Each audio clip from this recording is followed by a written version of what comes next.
Maayong adlaw mga higala, maayong adlaw karaga. Mga higala naa nata sa ikatulo nga bulan sa tuig 2025. Og ikapito na pod na episode sa atong DILG Connect. Kay last year nakahimo kita og 4 episode and karon mao na ni ang atong ikatulo. So pito na tanan. Yehey! Og karong bulan na usab kabalota nga ginasaulog nato ang International Women's Month. Well, ang International Women's Day Celebration or IWD naa na sa sulod sa kapin usa ka gatos ka tuig ug ingon naman daghan nga isyu nga nag-apekto gihapon sa pag-uswag sa kababayenan.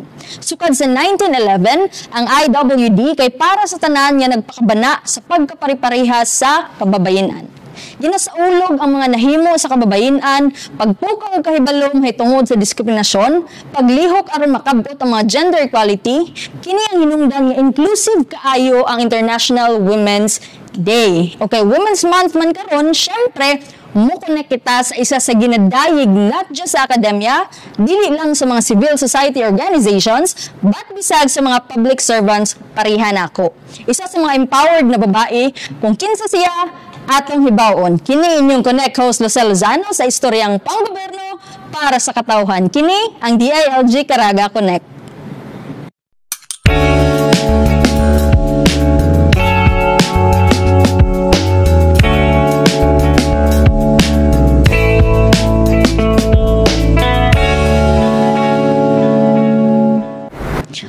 Karon alang sa pagselebrar sa Women's Month ang atong bisita usa jud sa akong mga idolo, usa ka isog ug ligon nga babaye, kumpensado, determinado ug dili mahadlok matubang sa hagit.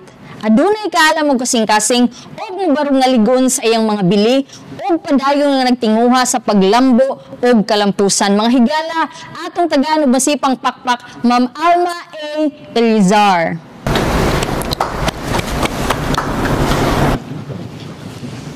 Hi, Ma'am Alms. Maayong hapon. Welcome to DILG Caraga Connect. Thank you. Maayong hapon sa tanan.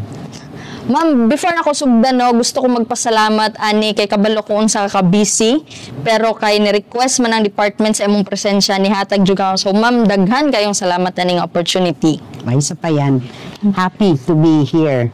Happy to be a part. So, Ma'am, gaano na ko og background ang atong audience kung kinsa di ay ni si Ma'am Alma. Now, si Ma'am Alma was the Vice President for Research, Extension, and Development of Father Saturnino Orius University. She was also a Caraga representative to the Mindanao Working Group or MWG on reproductive health, gender, and sexuality. She was also a member of DAP or Development Academy of the Philippines Pool of Consultants since 2002. And ma'am, kato ako mga na-mention is, gamay ra to, wala pa ko natanan. So, just a quick background kang Ma'am Alma, no? So, ma'am, ako na-mention kagainan nung busy gig ka, diba? Pero, again, thank you kayo sa pag-anhim, ma'am, no? So, as a busy person, daghan kag roles nga ginatubang, daghan ka og responsibility. So, ako na paunta na, ma'am, unsa ang nagapalig-on sa imo isip po sa ka kusgan or strong woman? Unsa ang gahatag nimo og fulfillment? Usahay lisod kaayo ni ingon ani no kay lisod ang pangutana ba? Mayo sa yundra tutubagon. Pero unsay nakapahimo na ako as a strong woman, I would say nga ang akong edukasyon, ang among pamilya, ang akong relasyon sa uban, mga role models, ang atong pagtuo sa Ginoo. Kini makes a strong woman. A strong woman does not mean nga, very big triumphs. Naapoy being strong nga silent but resilient. No? Nagdako ko, tung bata pa ko, kanang mga usa ka gatos na katuig ang nilabay, bata pa. Ang environment ato sa among pagtubo, pagdako, kanang environment nga kanang babae lang na. No? Babae lang yan. No? So, ang nahitabo, murag kasagaran nga mga gipangbuhat, pagsuporta sa mga ambisyon sa mga lalaking anak. No?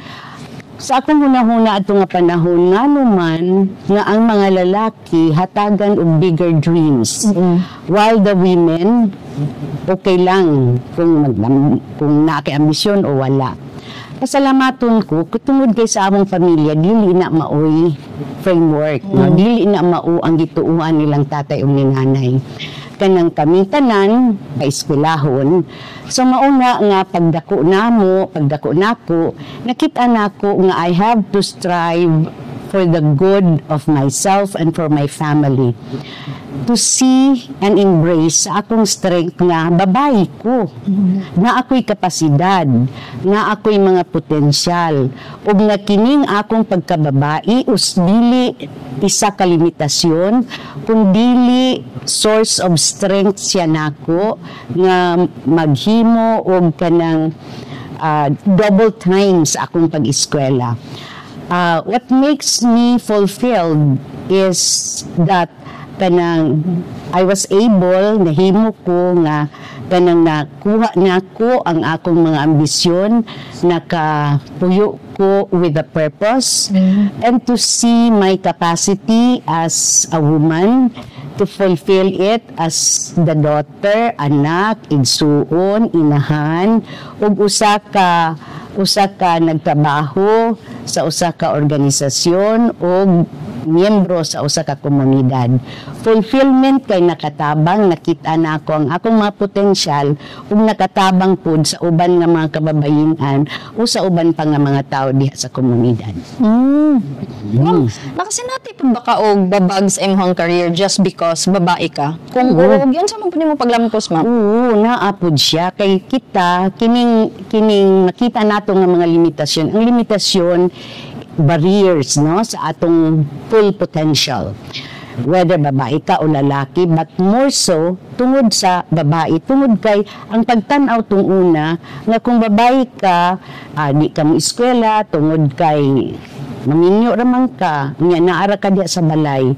So ang stereotyping nga makita nato nga naa sa environment tung una, although improve na siya, di na siya kaayo ingon anak karon, pero tung una ingon anak nga kung either ang ilang pagtan-aw, questionon ang imong kapasidad, ang imong abilidad, ug ang imong pagkababayi tungod kay babayi ka. Unya ang gibuhat nako to go around it is to prove nga ako'y capacity. That I believe in myself as a woman and in what I can do. Ang akong potensyal, ang akong mga talento nga pwede nako nga ma-share. Usahay manggod ang pagtan-aw sa babae nga limitahan siya tungod kay ang pagtan-aw pod sa katilingban nga aduna siya'y ang iyang role nga alang gyud diha sa balay, paghatag og kanang nurturance, kanang caregiving, unpaid work sa household chores, pero being a mother, for example, did not limit my potential, but it has shown my patience, my prioritization to look into the work and the family life. Kanang unsa may akong gibuhat to overcome these barriers is to work and give excellent work, output, and to see to it that others will have the same, more or less, the same outlook, that it is important nga mahatagan o bili o mapagawas ang talento o potensyal sa usa ka babae. So, sa imo pa lang, mamis, sa imo pa lang kagalingon daan, murag tuyo na gini mo nga maka-influensya gid pod og sa uban para ma-empower pod sila, no? Correct. Oo. Kay correct. Unsa man imong pangutan kanang empowerment man gud, kanang empowering is being able to help others, to empower myself and to help others see their potentials, no? And sa akong kasinatian, nag-grow siya sukad adtong 1990 nga na miyembro ko sa Mindanao Working Group for Reproductive Health, Gender and Sexuality. Usa ka usa ka grupo sa mga kababayinan o kalalakinan dinhi sa Mindanao nga magtan-aw sa mga panginahanglan ug pagpasabot sa kinatibuk-an nga sosyedad sa mga panginahanglan sa kababayinan ug ang relasyon sa usa ka babaye ngadto sa usa ka lalaki, because we don't want to compete man against woman, no? Because sa Biblia lang wa man nag-ingon nga preferred sex ang man, pero nagingon baya ang Biblia niyo nang Ginoo nga gihimot kita babae o lalaki in the image and likeness of God. So importante adunay equality ang babae ug ang lalaki. So kung ingon ni ana empowering, ingon ana ang atong pagtan-aw, therefore aton tang makitaan ang kinatibuk-an nga potensyal sa usa ka babaye. So ang hitabo adto giunsa namo pagtabang ang uban pod nga kababayen-an, nagahatag ni og mga trainings, for example kay kanang gender-based violence, gender sensitivity, kanang even gender in governance. Daghan nga mga training aron makahatag og kanang kahibalo or skill sets ang mga dito sa uban nga mga kababayen sa komunidad, no? Ang ikaduha, we embarked on looking at how can education help and sustain a certain form of mindset where women are as empowered as their potentials are, so they can reach their full potential. So aduna kitay mga kalihukan tong una parehas nga kanang paghimo og curriculum nga gender sensitive. So naatay mga nahimo uban sa ubang miyembro sa Mindanao Working Group mga gender sensitive curricula para sa teacher education, para sa health, sa nursing, para sa psychology, unya naapod tay gender sensitive nga mga modules para sa high school o sa tertiary, nga at that time partner nato ang usa ka universidad sa Cebu ug ang uban pa nga mga university usab sa Mindanao ug sa Luzon.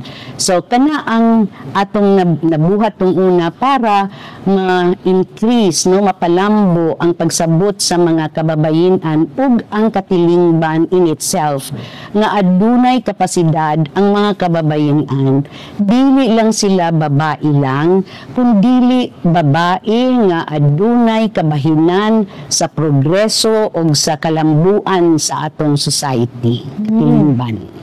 Kung ikaw po ang pangutanon, Ma'am Alms, unsa man imong gusto usbon nga gihimo sa katilingban nga panglantaw sa mga babae? Kung ikaw, Ma'am, unsa man imong gusto usbon?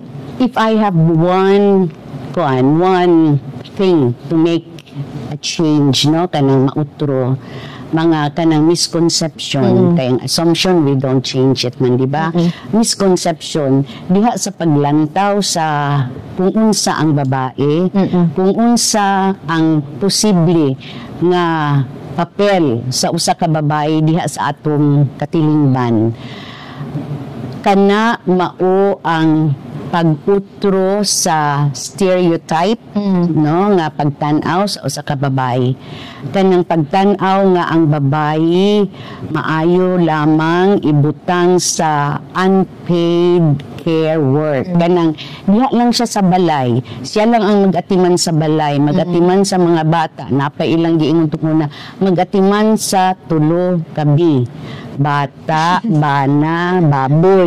Oh, kaniingon ana, no, nga very kanang siya, wala siya appeal sa productive work. Nalipay ta nga kana nga pagtan-aw, kana nga paglantaw na utro na through the years, no, kanang aduna nagyoy kausaban. Ikumpara sa tunguna sa akong panahon nga niyon ko 100 years ago ug karon, no, sa akong kinabuhi karon, kadang aduna siya kabaguhan tungod kay aduna natay mga mga balaod, for example, nga nakitaan nga magtabang usab paghatag og suporta nga mapakita ang equality, mapakita ang equity sa panginahanglan sa kababayen-an. Like for example, we have the Magna Carta for Women or the RA 9710 man siguro to siya kung nag-senior moments ko. Kanang the Safe Space Act. Makatabang siya nga makit-an, hatagan o oportunidad ang mga kababayen-an aron ilang mapakita gayud ang ilang kapasidad diha sa pagtrabaho sa ilang pamilya, sa community, sa katiling bansab, sa ilang trabaho ug nga apil sila sa paglambo sa usa ka komunidad. In fact, dunay mga studies no nga nag-ingon nga kung ang management team is composed of diverse genders, babae, lalaki, and whatever, no, mga LGBTQ, nakita nila nga 25% higher, no, mas taas ang productivity ni ana nga organisasyon kung kanang klase nga diverse genders ang management team. So atong makit-an nga kaimportante gayud sa women, no. Kana lang siguro sige. Okay. Para sa imo, para makabot nato ang gender equality, unsa man ang gusto nato nga kausaban, unsa ang hitsura sa kalampusan? Makita siguro nato kanang gender equality kung aduna kitay change of mindsets, no? It will start with intentions and actions. The intention ang una gayud nga mapahitabo kanang tinuod nga gender equality. I'd like to go back sa akong kasinatian, no, nga mahitabo siya kung aduna kitay katilingban nga supportive, katilingban nga nagahatag og equal nga oportunidad sa kababayen-an, katilingban nga nagasuporta aron mapakita og mapatunhay ang kinatibuk-an nga potensyal sa mga kababayen-an. Awareness has to start. No, magsugod gid ta nga aware ta sa mga gender issues. Kining gender equality mahitabo kung kitang tanan, dili lang babayi ang maningkamot, babayi, lalaki o gag-uban pa nga mga gender diha sa atong katilingban. Ikaduha, perspective man to, no, mindset. Kung nakita nato na nga ang atong mga kababayen-an adunay potensyal o parte gayud sila nga dako diha sa atong kalambuan. Ikatduha, ang polisiya. Giingon nato nga sa global gender gap, no, nga figure, number 19 man ta out of 146, which means we are in a better position, no, karon sa katong 2022. Pero aduna paghihapon siya mga challenges, labi na sa representasyon o sa leadership sa atong pamalaod, nga aduna lamay mga around 27% sa atong mga miyembro sa magbabalaod ang kababayen-an, no. We're also looking at siguro ang kabag-uhan diha sa pay gaps, kanang mga sweldo sa kababayen-an ikumpara sa kalalakian. At the same time, we need gender equality. So, kadto awareness, edukasyon, atong mga palisiya diha sa atong gobyerno o mga programa nga makatubag sa panginahanglan sa kababayen-an. Again, ang akong ingon, working for women empowerment does not mean we are competing with men, but we are making whole that which God has designed for us, no? Kay pagbukat sa ato, nag-ingon ng Ginoo, you are whole, no? You are one, no?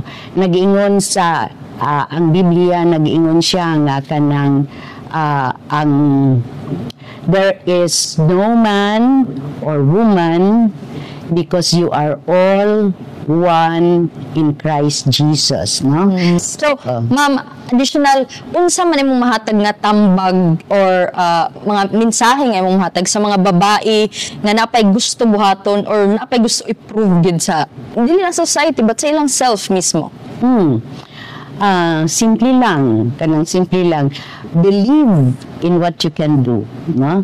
Whether you're a man or a woman, but more so for the woman, kaya ang atong advokasya nga hinautunta ang tanang mabayi, makita gayud ang ilang kinatibukan nga potensyal, ilang kinatibukan nga paglambo, ganang believe in what you can do, unya siguro atong makitaan nga kining kabaguhan nga ang kababayen-an mahatagan sa insakto nga mga serbisyo o mga insakto nga pagtagad, no, diha sa atong katilingban, dili lamang mani mahitabo by the movement sa woman or sa women, no, tanan appeal para maistoryahan, makonsulta, makitaan kung unsa ang panginahanglan, unsa ang mga oportunidad nga angayan nga mahatag or makitaan alang sa kababayen-an. Tanan, it's a collective action, no, para sa tanan. Pero una gayud, awareness and change in the outlook, mindset, no? Empowering para unta sa ato or kanang mingong kag babae yan, hindi babae lang. Oo. Kana siya is a movement to celebrate, no? Pag-celebrar ug pag-affirmar sa kusog ug sa kapasidad ug sa potensyal sa mga kababayen-an.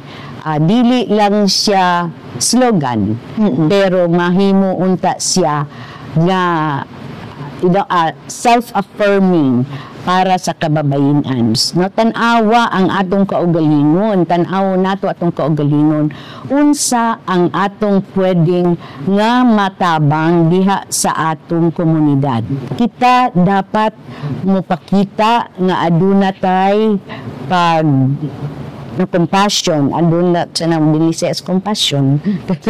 Aduna tay pagtan-aw sa atong mga kauban diha sa katilingban. Usa ni ana ang pagtan-aw sa mga naa sa layer sa diskriminasyon. Kung aduna tay gusto pa nga buhaton sa atong kaugalingon, isip babae or isip lalaki, celebrate. Kung babae ka, celebrate your being a woman. Ma'am, kani sure ko nga dili lang ako kundi ang atong mga tigsubaybay daghan kayo og nakuha sa imuha karon, no? While listening to you, ma'am, nakaingon ko there is no ounce of doubt kung anong idol ka. Kaya ma'am, you are the embodiment of strength and independence, a living testament to resilience, wisdom, and unwavering determination. Sa karon nga generation, ma'am, mo nag-iingon nila nga sobrang Latina. Salamat kayo. Salamat. Yes, ma'am. Thank you so much for this opportunity. Even though mabuura atong oras, no, pero thank you kaayo sa insights nga imong nahatag para sa atong episode. And sure ko, ma'am, nga dalo na sa atong mga tigsubaybay. So again, thank you so much for this opportunity, Ma'am Alma, no? Salamat. Ug diha natapos ang atong episode para sa atong DILG Caraga Connect. Giawhag na mo ang tanan sa pagsubaybay sa mga sumusunod na episodes nga ipaghigayon sa DILG Caraga. Kung aduna ka mo'y butis-gutan nga topic, you may send them to our official DILG Caraga Facebook page, and we will also appreciate if you like and share this video. Again, kini inyong Caraga host Lucel Lozano sa istoryang panggoberno para sa katawhan kini ang DILG Caraga Connect.